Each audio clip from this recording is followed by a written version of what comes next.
விரைவாக நின்று நிலவட்டுமாக ஆமீன். அல்லாஹ் ஜல்லஷானஹு அவர்கள் அனைவர்களுக்கும் மருத்துவமனை கஷ்டங்கள், அதன் சிரமங்கள், அதன் செலவுகளிலும் திடீரென ஏற்படக்கூடிய முசீபத்துகளுக்கும் சோதனைகளுக்கும் நம்மை சார்ந்தவர்கள் உலக மக்கள் அனைவரையும் பாதுகாத்து அருள் புரிவானாக. அன்பிற்குரியவர்களே, எல்லாம் அடியார்களே, சகோதரர்களே, அல்லாஹ் தஆலா இந்த பூமியை படைத்து அதில் மனிதர்களும் இன்ன பிற ஜீவராசிகளும் உயிர் வாழ்வதற்கு ஏற்ற ஒரு இடமாக ஆக்கியது. மனிதர்களும் இந்த பூமியிலே வாழ முடியும், இன்ன பிற ஜீவராசிகளும் அவைகள் வாழ்வதற்கான ஏற்ற இடமாக அல்லாஹ் இந்த பூமியை ஆக்கியிருக்கிறார். அதே போன்று இந்த பூமியிலே பருவ மாற்றங்கள் நிகழ்ந்து கொண்டே இருக்கின்றது. சொல்லப்படுகின்றது 4 பருவங்கள் இருக்கின்றது என்பதாக. குளிர்காலம், மழைக்காலம், வெயில் காலம், வசந்த காலம், இப்படியாக சொல்லப்படுகிறது.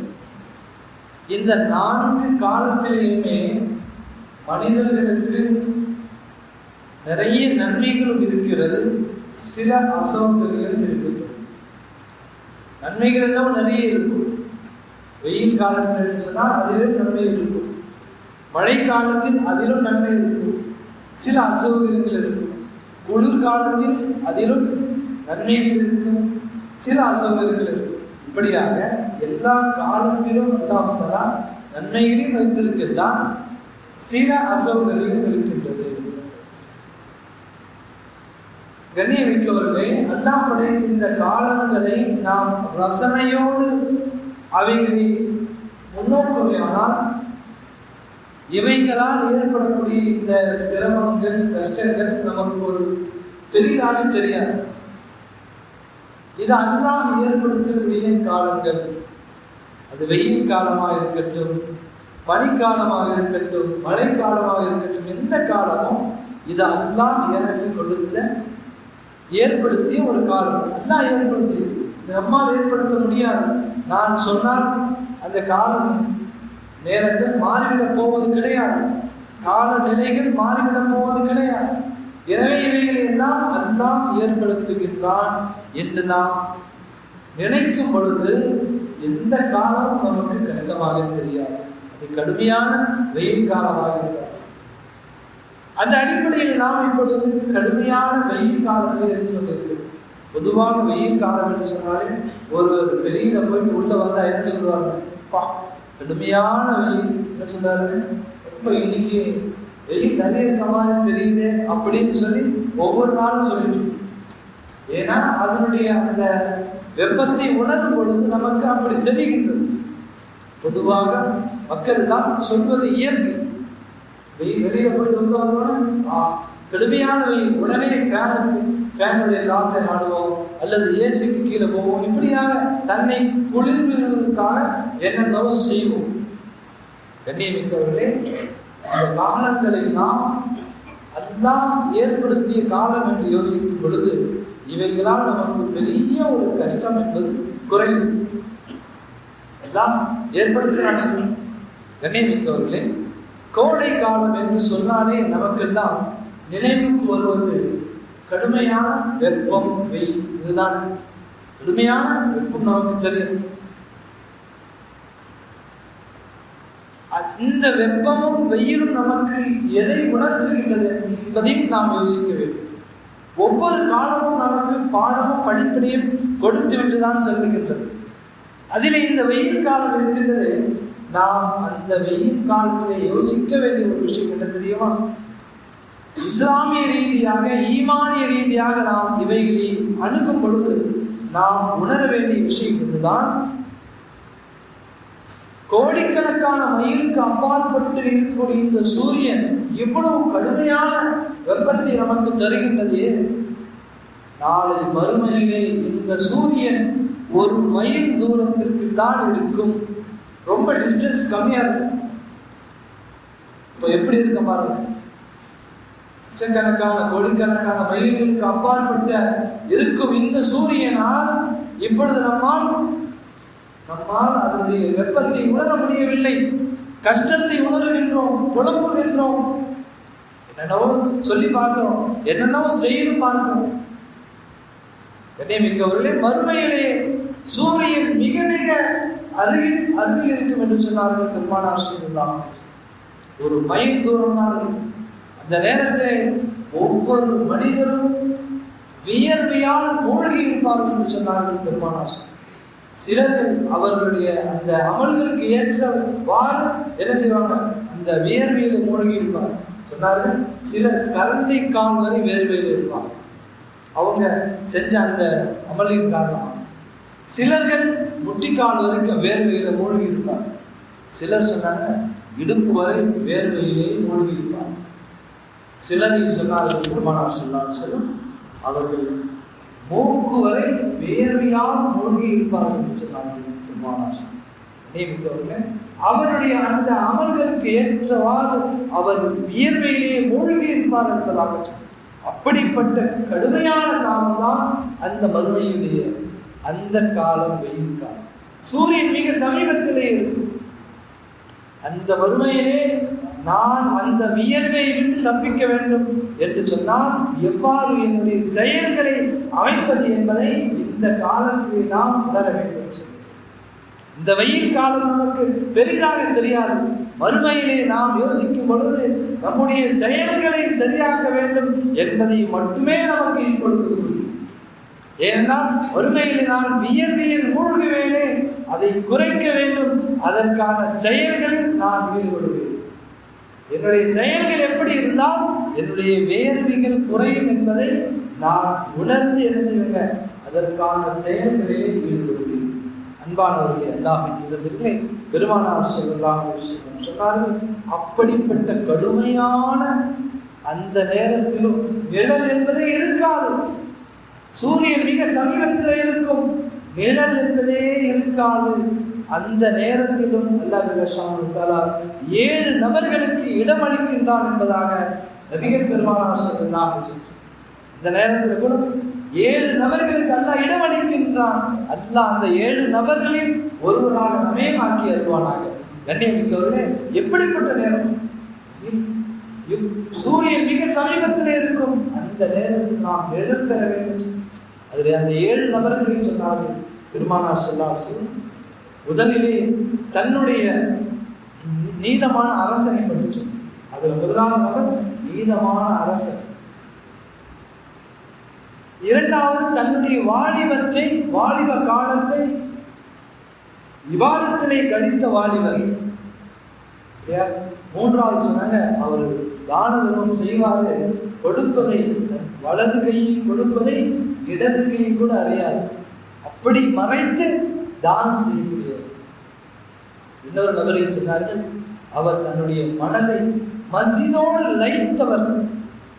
அவர் மஸ்ஜிதை விட்டு வெளியே ஏதாவது தேவைக்காக போனாலும் கூட மீண்டும் பள்ளிவாசலுக்கு வர வேண்டும் என்று, எப்படி தண்ணீரை விட்டு எடுத்த மீன் மறுபடியும் தண்ணீருக்குள் செல்ல வேண்டும் என்று ஆசைப்படுமோ அதுபோன்று என்ன செய்வார், மஸ்ஜிதை விட்டு ஏதாவது தேவைக்காக வெளியே போனாலும் உடனடியாக நான் எப்பொழுது மஸ்ஜிதிற்கு செல்வேன் என்று மனம் லயித்தவர் என்பதாக பெருமானார் சொன்னார்.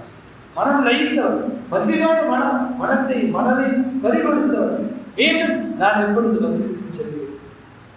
இன்னொரு பதவியை சொன்னார்கள், அழகான பெண்களுக்கு அழைக்கின்றால் தவறான செயலுக்காக அல்லாஹ்வை அஞ்சிக் கொண்டே என்று சொல்லி ஒதுக்கிய வாலிபர்.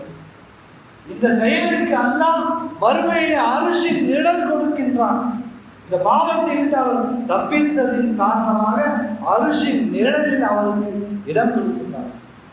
தனிமையிலே அல்லாஹ்வை நினைத்து திக்ர் செய்கின்றார்.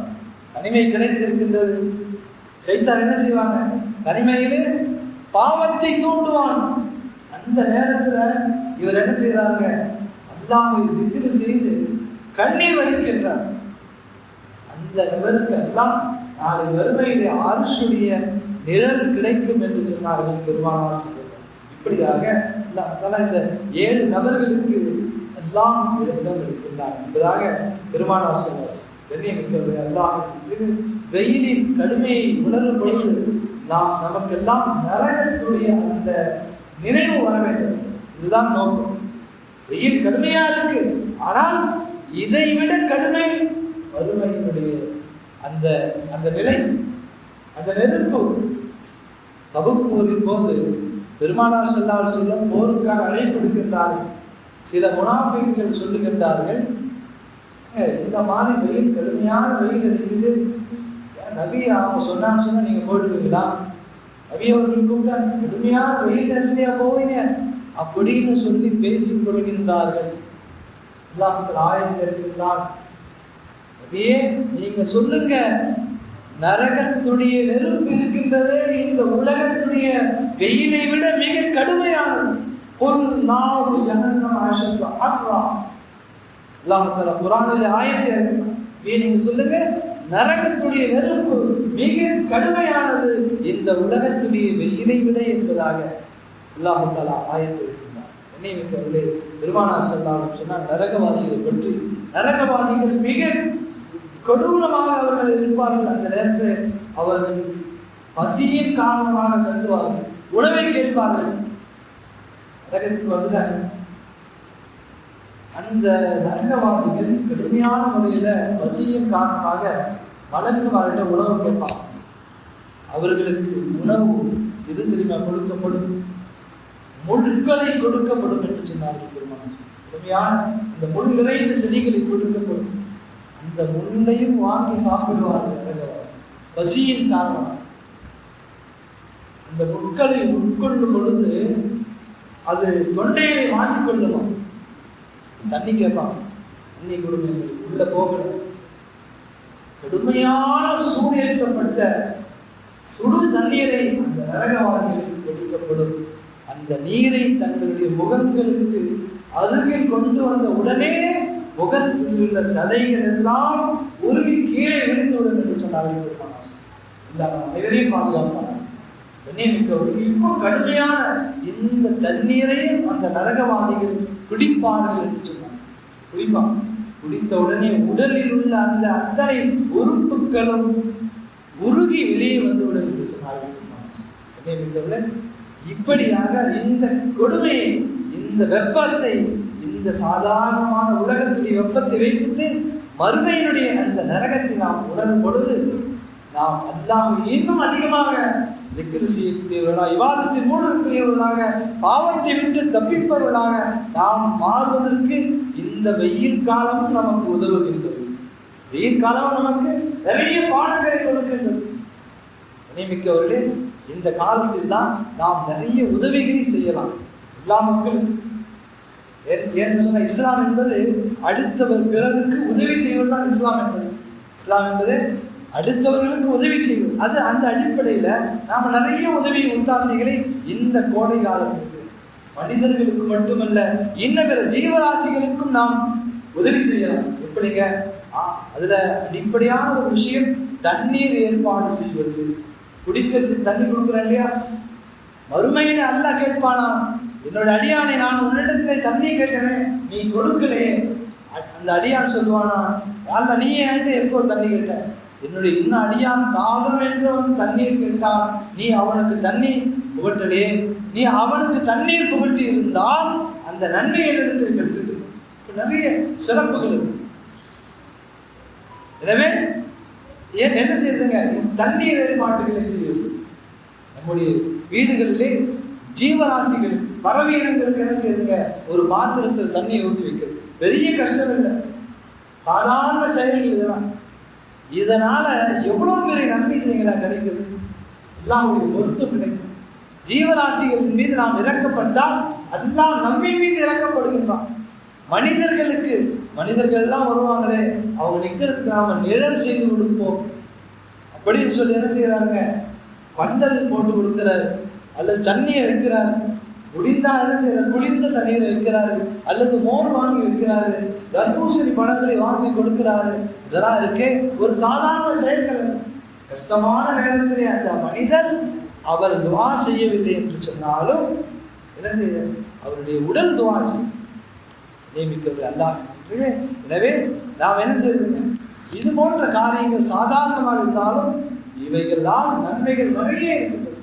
அதற்கு மாலிபுன் ஜபல் ரலியல்லாஹு அவர்கள் பெருமானார் ஸல்லல்லாஹு அலைஹி வஸல்லம் கேட்கிறார், யா ரசூலல்லாஹ், என்னுடைய தாயார் இறந்து விட்டார்கள், அவருக்கு கபூர்லயும் நன்மை கிடைக்கும், அப்படி நான் ஏதாவது ஒரு செயலை செய்ய முடியுமா என்று கேட்கிறார்.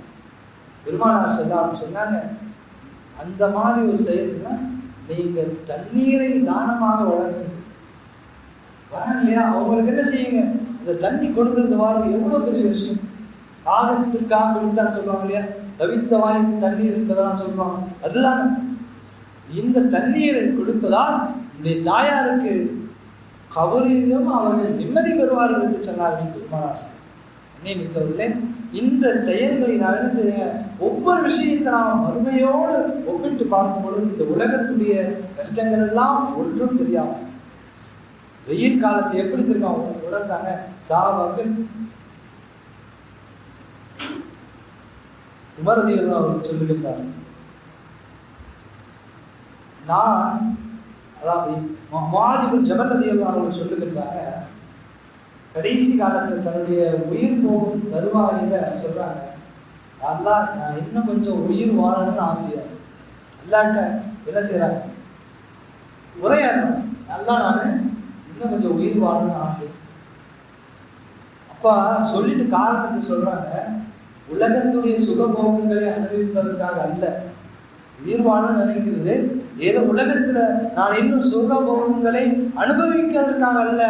சொன்னார்கள், கொடுமையான வெயில் காலத்திலே, ரமதானுடைய காலத்திலே நோன்பு நோற்று அந்த தாகத்தை உனக்காக நான் பொறுத்து கொள்ள வேண்டும் என்பதற்காக இன்னும் கொஞ்ச நாள் உயிர் வாழ வேண்டும் என்று நான் ஆசைப்படுகிறேன் என்பதாக அந்த சாகியவர்கள் இதற்கு உமரதியுடைய கடைசி காலம் அவர்கள் ஷஹீதாக்கப்பட்டு மரண தருவாயிலே இருக்கின்றார்கள். அந்த நேரத்தில் தன்னுடைய மகன் அழைத்து சொல்லி உபதேசம் செய்கின்றார்கள், மகனே, ஈமானுடைய அந்த பண்புகளை நீ மேற்கொள் என்பதாக நிறைய உபதேசங்களை சொல்கின்றார்கள். அதிலே ஒரு உபதேசம் தான், மகனே, கடுமையான வெயில் காலங்களிலே நீ நோன்பை வை. ஏன் தெரியுமா, அந்த நேரத்தில் உணர்வு உங்களுக்கு தாகம், அது ஈமானுடைய பண்பை உனக்கு வளர்க்கும் என்று சொன்னார்கள். குளிர்காலத்தில் நமக்கு பெருசா தெரியாதுங்க நோன்பு வைக்கிறது, கஷ்டம் தெரியாது. கடுமையான வெயில் நேரத்தில் நம்ம நோன்பு வைக்கும் பொழுது அந்த கஷ்டம் உணர்வோம் பார்த்தீங்களா, அப்பொழுதுதான் உண்மையான ஈமானுடைய பண்பு வெளிப்படும் என்பதாக உமர் அவர்கள் தன்னுடைய மகனுக்கு சொன்னார். அன்பானவர்களே, அன்பாகும் இப்படியாக நிறைய சிறப்புகளை என்ன செய்யறது சொல்லியிருக்கிறார். இது போன்ற காலங்களில் நாம் என்ன செய்யறதுங்க, மக்கள் தாகமாக இருக்கிற அந்த மக்களுக்கு தாகத்தை தணிப்பதற்காக உதவி உதாசிகள், தண்ணீர் ஏற்பாடுகளை செய்வது, அதே போன்று உயிரினங்களுக்கு ஜீவராசிகளுக்கு என்ன செய்யறதுங்க, தண்ணீர்களை வைப்பது.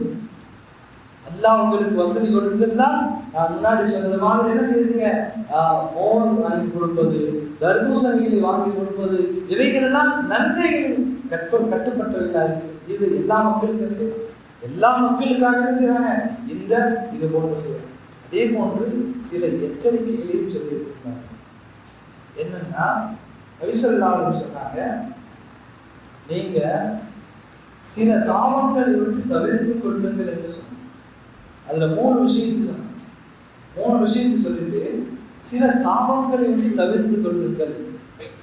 அது என்ன 3 சாபம் சொன்னாங்க, தண்ணீர் இருக்கும் இடம் ஒரு விஷயம், தண்ணீர் இருக்கு அந்த இடம். இரண்டாவது, நிழல் தரும் இடம், நிழலா இருக்கு. மூன்றாவது சொன்னாங்க, நடைபாதை. இவைகள்ல நீங்க என்ன செஞ்சிடாதீங்க, நஜீஸை ஏற்படுத்தி விடாதீங்க, அசுத்தங்களை ஏற்படுத்தி விடாது. நீங்க பார்க்கணும் இல்லையா, நிறைய பொதுவான இடங்கள்ல அசுத்தங்கள் செய்துட்டு போயிடுவாங்க.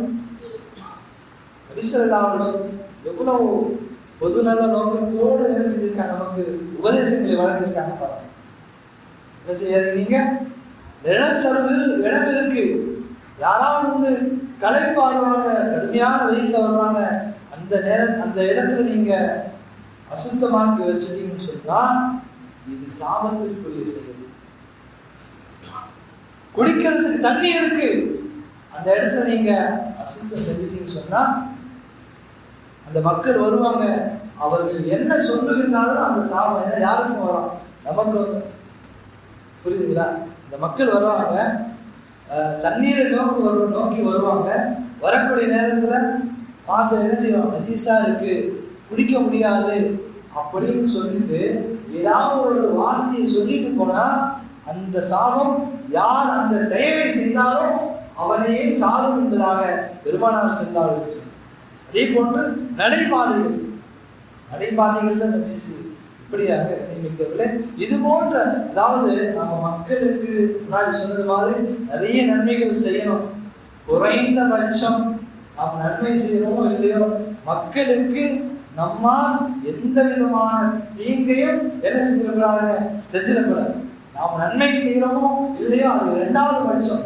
முதல் பட்சம் என்னன்னு சொன்னா, நம்ம மக்களுக்கு நம்மால் எந்த விதமான தீங்கையும் ஏற்படுத்திவிடக் கூடாது என்பதை இஸ்லாம் கண்ணும் கருத்துமாக நமக்கு உபதேசங்களில் வழங்கி இருக்கின்றது.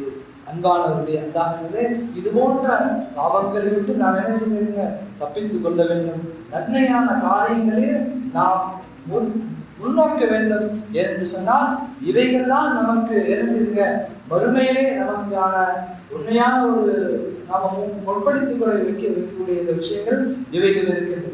எனவே நம்மால் முடிந்த அளவுக்கு இது போன்ற காலங்களிலே நன்மையான விஷயங்களிலே ஈடுபட வேண்டும். அல்லாஹ்வின் பொருத்தத்திற்காக இவைகளை செய்யக்கூடிய மக்களாக நாம் மாற வேண்டும். வல்ல அல்லாஹ் நம் அனைவருக்கும் இதன்படி அமல் செய்யக்கூடிய பாக்கியத்தை நம் அனைவருக்கும் தருவானாக.